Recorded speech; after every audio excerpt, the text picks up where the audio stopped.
Good morning everyone. In the last class we have discussed about parts of the cell and today we will discuss about endomembranous system. Endomembranous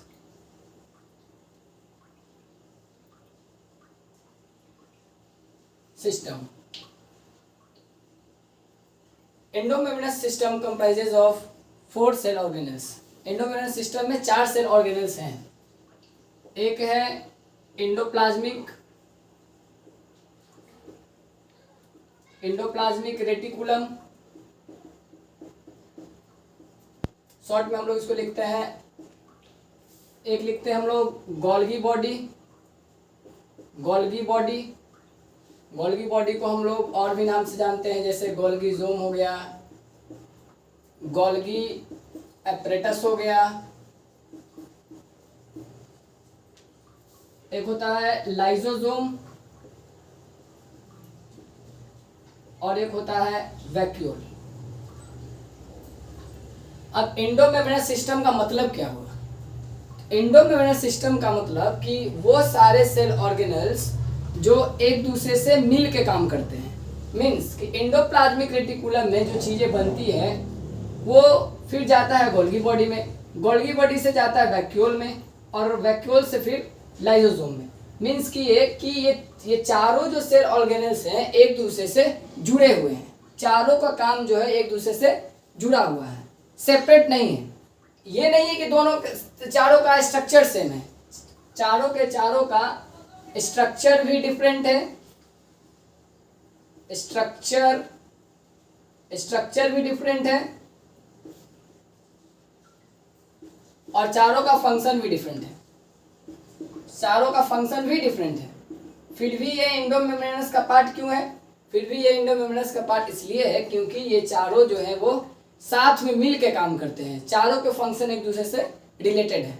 तो सबसे पहले हम लोग पढ़ेंगे endoplasmic reticulum के बारे में कि एंडोप्लाज्मिक रेटिकुलम जो है वो कैसे बना है.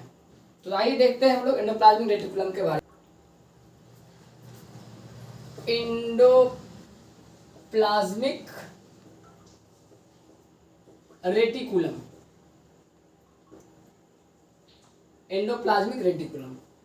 पहले इस वर्ड का ही मतलब समझते हैं हम लोग क्या होता है. एंडो का मतलब होता है इनसाइड, प्लाज्मिक का मतलब होता है प्लाज्मा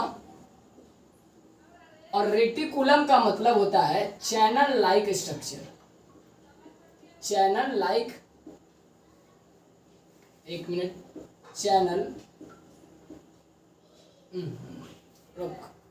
एंडोप्लाज्मिक मतलब endo means inside, plasmic means plasma और reticulum means channel like structure. अगर आपको याद हो तो हम लोग पढ़े थे न्यूक्लियस. तो न्यूक्लियस में हम लोगों ने पढ़ा था कि न्यूक्लियस का मेम्ब्रेन होता है, आउटर मेम्ब्रेन, अगर आपको याद हो तो. और हम लोगों ने बात ये किया था कि जो न्यूक्लियस का आउटर मेम्ब्रेन जो है, इसी न्यूक्लियस से जो है वो एंडोप्लाज्मिक रेटिकुलम का फॉर्मेशन होता है. ये बात हम लोगों ने न्यूक्लियस में पढ़ा था. तो ये जो एंडोप्लाज्मिक रेटिकुलम है इसके 3 फॉर्म्स होते हैं. 3 फॉर्म्स कह लीजिए या इसके 3 पार्ट्स होते हैं, आप ये कह लीजिए. क्या क्या पार्ट्स हैं? एक पार्ट है इसमें सिस्टर्नी, एक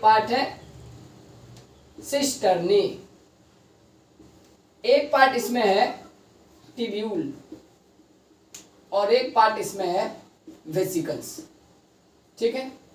एंडोप्लाज्मिक रेटिकुलम के 3 फॉर्म्स हैं. ठीक है. एक है सिस्टर्नी, एक है टिब्यूल और एक है वेसिकल. एंडोप्लाज्मिक रेटिकुलम बना कैसे है? तो जो न्यूक्लियस का जो आउटर मेम्ब्रेन था उसी से बना है एंडोप्लाज्मिक रेटिकुलम.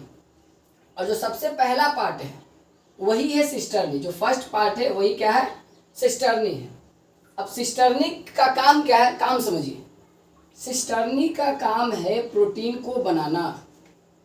सिस्टर्नी काम क्या है? प्रोटीन को बनाना. सिस्टर्नी के ऊपर ही कुछ ग्रैनुलर स्ट्रक्चर्स होते हैं, कुछ ग्रेन्स लाइक स्ट्रक्चर्स होते हैं, जिन ग्रेन्स लाइक स्ट्रक्चर को हम लोग बोलते हैं राइबोसोम. और राइबोसोम बनाता कौन है? तो ये आपको पहले ही बताया गया है कि राइबोसोम जो है वो बनता है न्यूक्लियोलस के थ्रू। तो न्यूक्लियोलस ने बनाया राइबोसोम, इसके वजह से हम लोग न्यूक्लियोलस को राइबोसोमल फैक्ट्री भी कह रहे थे। और राइबोसोम ने क्या बनाया, प्रोटीन बनाया। तो राइबोसोम ने प्रोटीन बनाया, और राइबोसोम है कहाँ, तो राइबोसोम है सिस्टर्नी पे। तो ऐसे एंडोप्लाज्मिक रेटिकुलम जिसके ऊपर सिस्टर्नी है उसको हम लोग रफ एंडोप्लाज्मिक रेटिकुलम कहते हैं। उसके बारे में अभी हम लोग बात करेंगे। पहले हमें ये देखना है सिस्टर्नी का काम क्या है, ठीक है।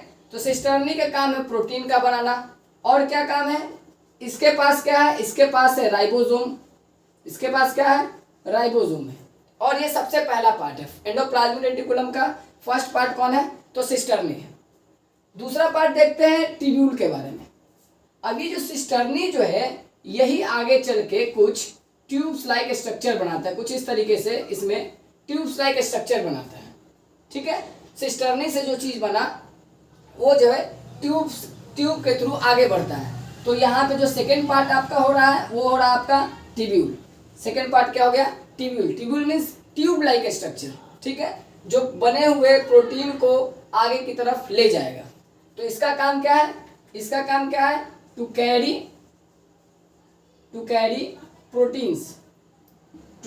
Proteins for packaging. इसलिए पैकेज करने के लिए ये आगे ले जाएगा, उसको पैकेज करने के लिए।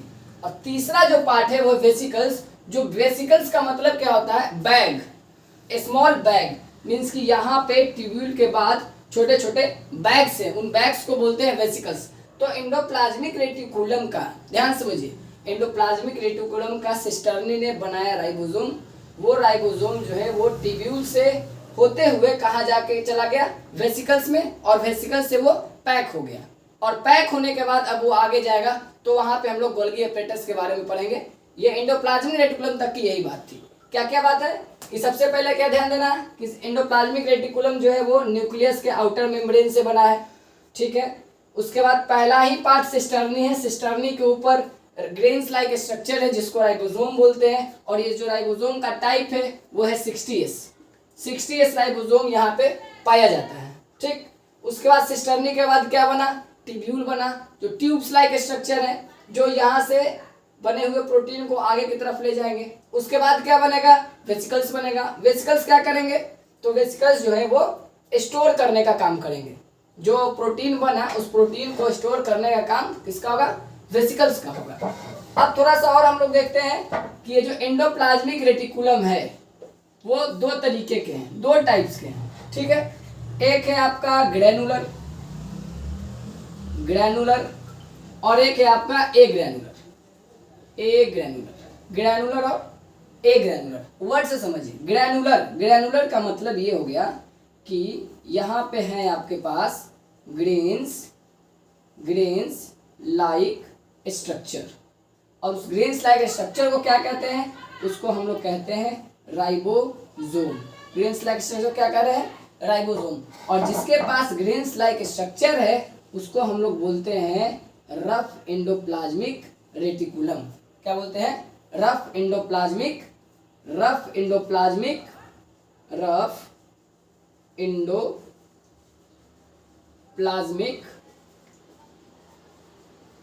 रेटिकुलम। और ए का मतलब क्या होता है, एब्सेंट होता है, एब्सेंट।